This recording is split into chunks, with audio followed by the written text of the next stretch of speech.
Working on it. Ow. Hello. Hello. Welcome to Eugene Tech Tuesday. To Tech Tuesday, and it is the 26th? Yep, December 26th. That's what I have in my notes. Nice. Right here. I've been told some people call it Boxing Day. We're not that north. Oh yeah, but, Boxing Day, right? The day after Christmas Day. So yeah, it's the day after Christmas. So not a lot of people are here at Tech Tuesday. I think we had, other than us two, we had one other person show up to Tech Tuesday, which is pretty neat. Mark, as you probably noticed, Mark is not here. Mm-hmm. He's up chilling with his family. Good for him. With me. Great for me because I get to co-host the show. So yeah. So it's a win-win. So go ahead and introduce yourself. I'm Lars. Lars Schweighauser, if you want to know, but it's a very long name. Don't worry about it. Yeah. And I guess I didn't really consider myself part of the tech scene until I met Mark, and then he told me I was, and that's how this works. That's usually how it goes. Yeah. I have for the last year I've been trying to podcast out of my bedroom, and for the last 4 months I've been working with Dan Koss on a podcast called Up Eugene. Mm-hmm. Which is about Eugene, and we have Eugene people, and we interview them, and we've done 17 episodes so far of 16 different guests, so it's a great time. Mark Davis actually was our last guest, and then we're doing this week as a break, and we're coming back for season 2 next week. I'll share some links, I guess, at the end of the show, but that's what I... Yeah, links will be available in the comments and the description if you're watching us on YouTube and stuff like that. So local audio engineer, like kind of self-taught audio engineer out of the bedroom. I've made every mistake you could make in the world of recording and like signals. So, I don't know how much of that I'm going to talk about here, although I do have one story about how I bamboozled myself this weekend. I got very... We can go ahead and talk about that right now. Oh, do you want to talk about it? We got time. Yeah. We don't have... Not too much else is going on, so we might as well talk about it. Okay, well, so later in the show, we're going to talk about how they're trying to set up on the, what's that, the chat app? Not Switchboard, the other one, God, I can never remember that. Slack. On the Slack, they're setting up they set up a board for Eugene streamers, Twitch IRL. Yes. And last week I streamed for my first time ever, and I've done that about 4 times this week on twitch.tv/WhatUpEugene in preparation for an attempt to live stream all of season 2 of What Up Eugene. Nice. It is, of course, it's a tiny little studio, so one camera is going to try to capture all 3 of us. It's not going to be great footage, but hopefully the audio will be good. Yeah. So I've been learning how to do that. So audio signals are already kind of a nightmare. I've made a lot of mistakes. I tried to record our show originally with 3 USB mics, and it turns out that a regular sound card can't support 3 different microphones. So then I had to buy a external sound device, and that didn't support the USB mics. I had to use XLR mics. So long story short, now I've got a pretty good workflow using Ableton and a little MIDI controller to play all the sounds, and my board to listen to everything. And our audio quality is great. Yeah, I took a listen to. I didn't have time, unfortunately, to listen to the whole thing, but I took a little bit of a listen of the sort of intro of your latest episode. It sounds really good. You'd never know it was. Yeah, you never know. It's this tiny little studio with 2 outlets, and neither of them are grounded. We'll put a little bit of work into it. But, so the trick is trying to, if you want to try to live stream in OBS, the Open Broadcast software. It's a lot different than streaming on something like that. The first stream I did from my phone on Twitch, and it was so easy and it was so fast, and everything was in sync. And I tried to just take the output of my board into the input of my phone. You can't do that. No, because it's for a mic, and so line level signal won't go through a mic input. And that's because mics need some kind of amplification, and so that input will amplify your line level. And since you're sending already a pretty powerful signal, what will happen is you'll damage your hardware. Now, most things will they'll have some kind of a little self-control to shut off, but at any rate, it won't accept the signal no matter what you do. Yeah. So we've run into that problem ourselves, trying to hook into microphone systems and stuff using our tablet hardware. I think I fried the line in on my phone. The mic I had for my phone doesn't work anymore. The headphone still works, and that's all I really care about. But oh my goodness! And what sucks is one time the audio worked. I had the gain low enough, and it worked, and the next time it was gone, and I was so sad. So that's just a little heads up. But what I've had the problem of is I want to send all my audio from Ableton and all the mics to the Open Broadcast software, or Studio, I think, without losing quality. But also, I want to record it so that when we upload on SoundCloud, we get the full quality, we get the full podcast, and I can do all the editing and post. So have you found a solution? I have, but I didn't find it until about 30 minutes ago. Yeah. Oh, nice. Yeah, it was a very last, and I haven't tested it yet, but I'm very hoping it works. Awesome. So the trick is, on the front panel, and this is a computer I've had for just a couple months. I bought it at Goodwill because my laptop died, and they built the computers. It's like $300 for a pretty nice computer. Yeah, the Goodwill. I've got a I paid $80 for the monitor. Yeah, I got an Ubuntu server at Goodwill for like $80. Yeah, it's really nice. Yeah, but it's only like $220 for the tower. It was like $80 for the monitor, and it's a pretty big monitor. So the problem that I had is that on the front panel there you have the mic in and you have the headphone out and you don't have any line in, and I wanted to take the line out from my board or from my headphone amp or wherever and plug it in and record it. So I went on Amazon, as I do. Really, you can find most things you want for like $10 on Amazon with free 2-day shipping. I found a little tripod for my phone, which I've been using as the camera. There's software called Droid Cam, which lets you use your phone as a USB webcam. Very out of sync, but you can technically use it. Yeah. I'm going to buy an actual webcam because it's awful. That's what we need. But Droid Cam worked for a little bit.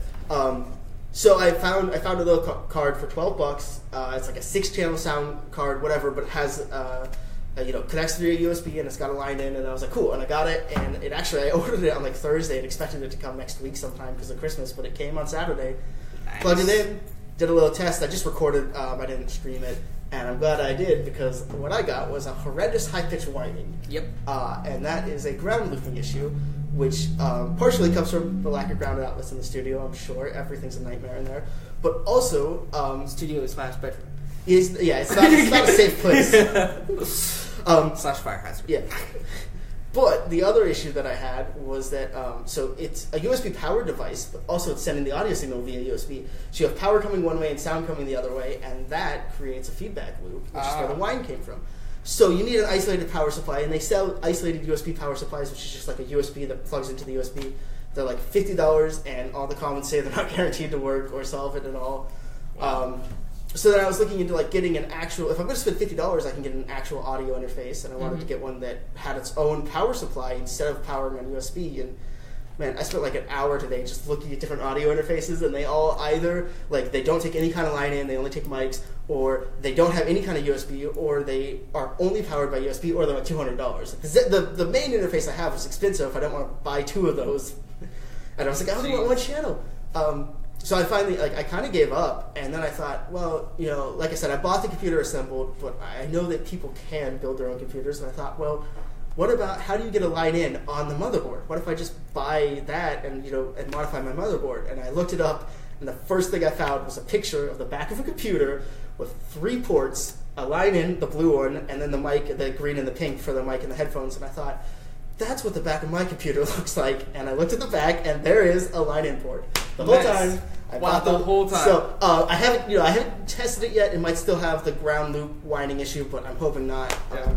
Well, I'm definitely interested because we at the Tech, right. So we got a 3.5 millimeter little mic thing on a boom right here, and using an old iPad, right? So we're definitely right now kind of looking towards the future and building up our stuff. We have a Mevo in the box. We don't really like to use it for these shows because it's kind of a pain to set up.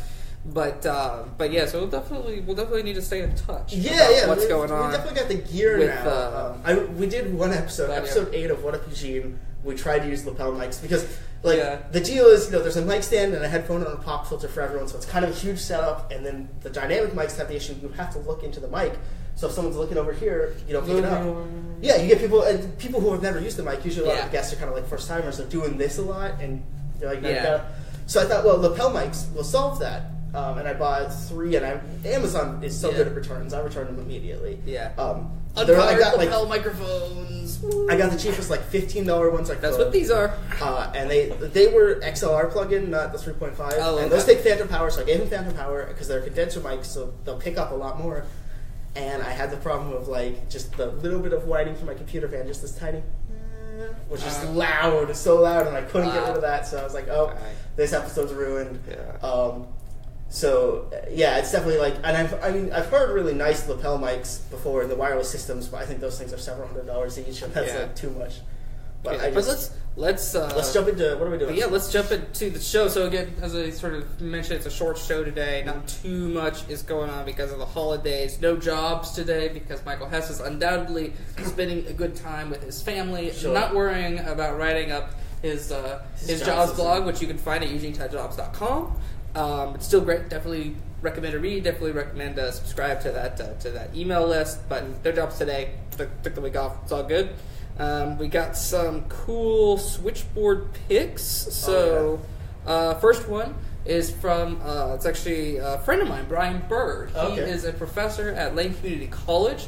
He teaches we teach a lot of the CS stuff. He taught me C++, some data structures and stuff like that, but he also manages the Android app development course. And and they actually use Xamarin in that course. So if you're familiar with C# or Java and stuff like that, but it uses C#, but C# or Java, might as well be the same thing. Oh, sure, yeah, because C# can be kind of universally compiled for non-Windows systems. Yeah, and so it's an Android development course in Xamarin. Xamarin was acquired recently by Microsoft, so this is a lot of cool support now. So I'm sure cool things are going on. But now, would that mean if he built an Android app in effectively C#, would it be pretty easy to port to? That's the whole idea with Xamarin is that it's cross platform. Oh, sweet. Okay. And so it's actually really cool because I took this class myself when back in 2013, when I was at Lane Community College. I'm sure things have changed in the last 5 years. Yeah. But back when I took this course, it was really excellent, and there was a lot of stuff about, and you actually learned a lot about the base level native Android system. Oh, sure. Yeah. And so it is cross-platform, but because of how close to the systems they're able to get, you learn a lot about how Android views work and all these things, toasts and all of these Android terms. Well, and I think that's always the best of both worlds, when you can be cross-platform and easy to compile, but still as close to machine code as possible. As a course, it's excellent because I learned a lot about the Android system and also a lot about the iOS system because Xamarin is cross-compatible, so a lot of what you're doing can be translated into iOS fairly easily. Oh, sure. And I mean, and take it from someone who's never even tried, but I imagine anything's better than learning Objective-C. Yes, Objective-C is objectively the worst. Interesting. It's Objective-C is basically as if they were just let's take all these programming paradigms that have existed for the last 20 years and just throw them out the window. Let's all new. As far as I understand, they're I just love C++ brackets. didn't happen, and let's just try to do it again. Steve Jobs just loved brackets. It's all way too much. Isn't that the logo for CoffeeScript? It's just like a bracket. It's just like a bracket. I'm pretty sure. But yeah, so Brian Bird is looking for people, especially because I was talking to him recently. If he doesn't get enough people in the course, they will shut the course down, unfortunately. So he is counting on people to sign up, and we'll actually have him on the show next week on the 2nd. He's going to be our special guest, at least one of our special guests, and he's going to be talking about his program as well. So I'm going to stop talking about the program, let him talk about it next week. It begins on the 8th, though, so sign up soon. I heard seats are flying, so... Yeah, let's hope so. Let's see here. Also, got a Switchboard Picks from Mark Davis. Thank you for watching, Mark, by the way, and thank you for posting links and cool stuff like that. So let's see here. Talking about Open Eugene at Barcamp. So Barcamp is coming up. We've talked about it a few times on the show. Basically, an unconference happening on I believe it's January 20th. And I did already submit and sign up. They said it's limited to 100 people, so you got to sign up as quick as possible. Oh yeah, definitely. That's awesome. It sounds like he talked about it on the episode of the podcast we did. Nice. It just sounds incredible. It's just it's this chance to go and no one knows who's presenting because everyone's going to try to present, and then they vote on it, and it's cool because you might not think you can give a conference, but what I've learned about audio in the last year, I actually probably could give it pretty good. I've made so many mistakes. Yeah, it's amazing. But yeah, so Mark Davis, he's interested in creating this Open Eugene. So it's about open source projects, open data, working in the open. The idea is to run a session at Barcamp where they launch the Open Eugene project in the open and in real time. They'll use online tools to collaborate, build a community. It'll be chaotic and awesome, and all happening in about an hour. And so that's a proposed idea for Barcamp. I think it's probably going to be a fairly popular idea. Sure. But basically to create an open source directory, maybe, or an open source thing for Eugene-based open source. I'm sure Mark will talk about it more when he comes back onto the show. But in order to make it happen, you got to go to Barcamp. So sign up for Barcamp, even if you're not interested in presenting something. Still gotta sign up to just sign up and go. It's free. And right? Then, it's free. Yeah, it's free. Yeah, it's free. It's free. You go, you sign up, and here's the thing: if you sign up and you don't want to present, it makes it more likely that I get to present. So win-win for me. So. Yeah. We get lots of wins over here. And let's see. This is actually your Switchboard post. Yeah, actually. So you could just talk about. I could just talk about it. So Mark requested at the end of the episode 17 of What Up Eugene that I posted to Switchboard, and so I did. I posted it as an ask. And so kind of what I asked was we're going into season 2. We're always looking for feedback, questions to be answered on air, or stuff that people didn't like or stuff people did like. We're also looking to reach out to local musicians for royalty-free music. Mark said there's probably a lot of people who have stuff just sitting on their hard drive they haven't used. Season 1 definitely had a lot of royalty-full music in it. We pretty much just used the Who Wants to Be a Millionaire theme for our game show segment. Dan did a lot of the sounds, and he is not as a set composer, if you will. Yeah. So going into season 2, we're getting rid of all the royalty-free music, and then doing that, we'll be able to be. You're doing the opposite of getting rid of the royalty. We're getting rid of all the royalty-full music, and so we're looking for royalty-free music. Of course, we're going to sit down and write some stuff as well, just so we have some music going in. We're looking to revamp our sounds, and I've got this sweet MIDI controller that's got 60 buttons, and all of them can be different sound files. How many sounds do you have right now? 10. Yeah, so they need 50 sounds. We need more, and 8 of those have royalties in them. So we need at least 5 need to be different fart noises. Yeah, of course. I need so many fart noises. I want a whole channel to be fart noises. That'll be pretty great. And so then that was we're also looking for anyone who wants to come on and be a guest. The show's not just tech themed; it's anyone in Eugene who's doing stuff. But we're also willing to talk about tech. So we're looking for potential guests for season 2, as well as potential music, and just feedback. Just listen and tell us what you think. So that's SoundCloud.com/MomentsGoStudios is where it's stored. But if you just look for What Up Eugene in SoundCloud, you can also go to, I think you posted this thing, whatupeugene.tumblr.com. Tumblr will have all of the links you can imagine. And if you use a different sound or a different podcast app and you want an RSS feed, it's I made a short link. And now I can't remember it because it's probably some kind of link shortener. What is it? It's tiny.cc/whatup, and that is, you put that in for the RSS link, and that'll open up our feed for you. Nice. Listen to season 1 now because it's going out of RSS because it's got lots of royalty music in it. So, so definitely check that out. Actually, again, as I said, I don't have really time, unfortunately, to listen to podcasts. So the problem with I listen to podcasts is it's an hour long, and I can't do stuff while I listen to the podcast. A lot of people will they'll drive to work. But I think I don't really have that kind of commute, and it's I like to do stuff in my commute anyway. Oh, sure. So it's just if I listen to the podcast, I'll wind up either having to pause the podcast because I'm just stopped the podcast because I'm doing something else, or I just stop doing what I'm doing and just listen to the podcast. I've always had that problem. I can never listen to music while I work because I just get too into the music and I stop working. Yeah. And the last episode too was an hour and a half because it was our season finale because it was great content. We just kept recording. But the bit that I didn't get a chance to listen to was actually very good. It was really good, really good rapport that you got with your co-host, and it's definitely worth a listen to.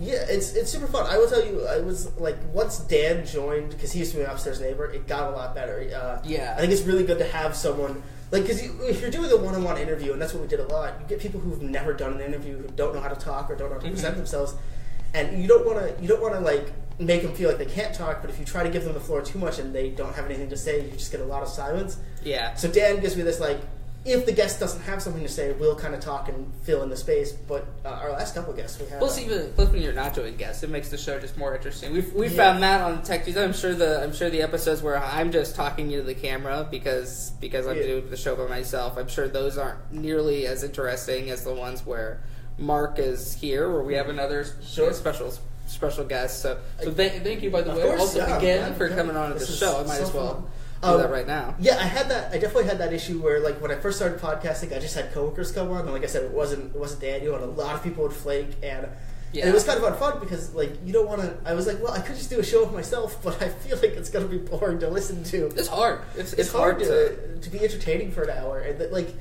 you know, when you're doing something that's, like, you aren't there with the audience, you have no idea if a joke lands or not. So at least having someone else in the room to, like, hey, that was kind of funny. You're like, cool, I know what track I'm on. Yeah. And so yeah, definitely check out the Switchboard. Check out What's Up, or not What's Up Eugene. It's What Up. What Up Eugene. What Up. There's we made for season 2 do some kind of rebrand. WhatUpEugene.tumblr.com. Check it out. It's definitely worth listening to. We have one more Switchboard post that I want to talk to. So this one is about, you mentioned it, but talking about the Eugene IRL Twitch server. So again, this is another post by Mark.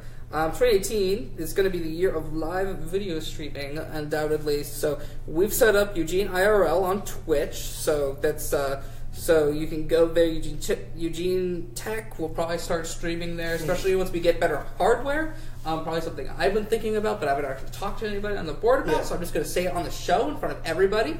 Something I've been thinking about is we definitely want to get more into simulcasting and stuff like that. Sure. Facebook, the reason why we chose Facebook really. So sort of behind the scenes stuff is because Facebook it's basically feature complete for what we want. We like the live comments and stuff like that. That's really cool. We can get some really nice. We get the potential for really cool audience feedback, and it's really easy to set up. Right? It's just you just need a tablet with Facebook on it, and boom, you're good to go. Well, it is definitely like, so if you already have 100 friends or 100 followers on Facebook and you start a stream, they all get notified. So I started streaming on Twitch last week and I have 5 followers now, which is great. Yeah. One of them I think is my other Twitch account, and then one of them is Dan. Yeah. A couple and of then but like the thing is, like, you can go on Twitch and find new streams, but odds are if you post and you have no audience already, you continue to have no audience. Yeah, and so. But the problem is Facebook has a lot of limitations. You can't really. It's difficult to stream in HD to Facebook. Sure, I don't really think the OBS is set up for Facebook. Yeah, and it's just it doesn't work very nicely with a lot of stuff, and it can be frustrated sometimes, especially because it's difficult to get reach on Facebook. Sure, right? And so. One of the things we're thinking about internally is maybe Instagram, right? Oh, so if you're watching the show right now, you get seen the Instagram to have that knowledge in your brain. So is that, I mean, because they're both owned by, like, Instagram's owned by Facebook now. Is the technology that much different for their streams? I'm not sure. I haven't took a look at the technology itself, but the platforms are pretty different. Okay. And so we're probably in the next year going to be kind of experimenting with different platforms, Mixer, Twitch, Instagram, things like that, trying to see what people like, see what works for people. Probably more than anything, once we're able to really establish a better. If we get once we're able to get like things like a dedicated laptop or dedicated computer for streaming and stuff like that, then we'll be able to do simulcast, which will be just the best, because there's a lot of people out there that actually don't use Facebook, right? There's actually a few people out there who just like swear off Facebook. So not going to do it. Would that be broadcasting to multiple platforms at once? Yes. That sounds like you need quite a beef of a computer. Oh yeah, but it's okay. We'll figure it out. You'll figure it out. I'm sure there are solutions, and if not, well, we'll build them. So I've never streamed from Facebook, but streaming from Twitch this last week. One thing I really liked is that you can. On the Twitch app, which you can stream from, you can also just open up your comment section and put your phone right in front of your computer and use it as a second monitor to read the comments. Yeah. Which is great because I don't have 2 monitors. And what was equally fun is which is what I'm doing right now with the comments. I used my phone as a webcam, and then I had the Twitch, so like I couldn't see what the camera saw, but I could see the comments on the camera. It was a very laggy experience, but let me tell you, I saw everything on all the monitors. Yeah, so if you're interested on Twitch, if you're on the Twitch, check us out. Invite.twitch.tv. Yeah, so it's SGMGTK. So Eugene IRL. So will that give us the key to stream from OBS, or does it like restream our channels, or how does that work? I don't know. We'll find out. We'll ask Mark. We'll find out. Mark, tell us how it works, because I'll stream in the doobly-doo. Yeah, if you have more followers than the What Up Eugene Twitch I made, we'll stream What Up Eugene to yours. Yeah, so it's all, and this is all we're kind of figuring stuff out. Seeing how it works, learning how Twitch works, how these other platforms work. But if you're doing the Twitch, check it out on Switchboard. Help us out, please. Yeah, check it out. All right, so that was the Switchboard. Okay. And so is there anything going on in that thing that I don't ever remember the name of, Slack? Is there stuff in Slack? Oh, there's always stuff in Slack. So the thing about our Slack channel, so if you're interested in our Slack channel, let me pull that up. So first, I think I should describe what Slack is for the uninitiated. And tell me too, because I joined it yesterday, but I'm not entirely sure. It's a instant messenger program, like platform, instant messaging platform. I guess you could call it if you're living in the 90s. Yeah, you could even call it like a messenger. You could just abbreviate. And so it's broken. Yeah, and so it's broken into rooms. Mm-hmm. Like, so there's a dev room, there's the general chat, there's announcements, there's a room for the video show and stuff like that. So it's kind of like a modern IRC sort of. Yeah, kind of like that. And if you use Discord, it's exactly the same. Okay, perfect. It's literally exactly the same as Discord. Just use Discord. They have more brand recognition. Yeah, so if you're using Discord and then you want to get on the Eugene Tech Slack, super easy. Just go to hugeslack.com, I believe, and then you'll get our auto inviter. You'll be able to join the Slack automatically. No need to wait for like a moderator or something to accept your invite. It just all happens automatically. I've already posted 5 dick pics, so it's super easy to join and just spam. You did not do that. No. Yeah, that would get you banned. That would get you banned immediately. I actually forgot to ask before we started if we were allowed to swear. I won't. We have the authority to do that, and we will. But I've posted none in my life, actually. But it's actually really cool. A lot of cool stuff is happening on the Slack. It really is like we have the Switchboard, which is our series of apps and offers, but a lot of times what'll happen is there'll be a Switchboard post, and then it creates conversation on the Slack. Or there'll be a conversation on the Slack, which then creates a Switchboard post and stuff like that. But the Slack is really kind of the beating heart of the Eugene Tech community. Especially the dev channels and things like that are really active. People talking about what's really interesting stuff that's happening here in Eugene and in sort of the tech world as a whole. And so it's really worth getting into. And it's really worth joining, especially if you're interested in contributing to the Eugene Tech community, because we, I think we have around 400 people on the Slack right now. Wow, that's pretty good. Or at least 400 unique accounts. Sure. And so, which probably equates to people. But we're always looking for more, and it's just a big party. It's just a big party, 24/7 on the Slack, which is pretty nice.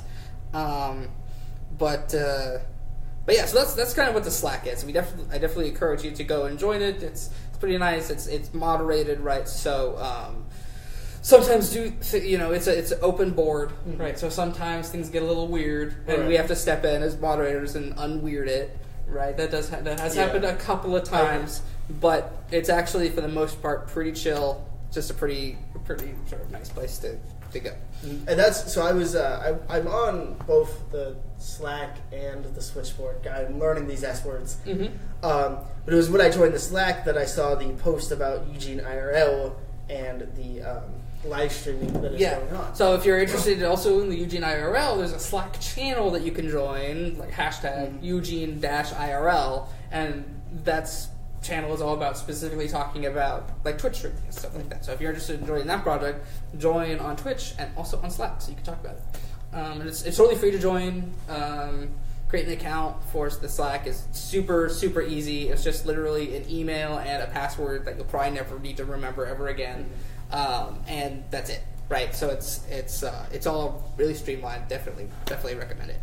But yeah, let's move on to the events. Okay, what are the events coming up? Not a lot is happening, but some is happening, but not too much. So tomorrow, the 27th, of course, the Game Coffee Startup Meetup is happening right downstairs in the Barn Light at 9 a.m.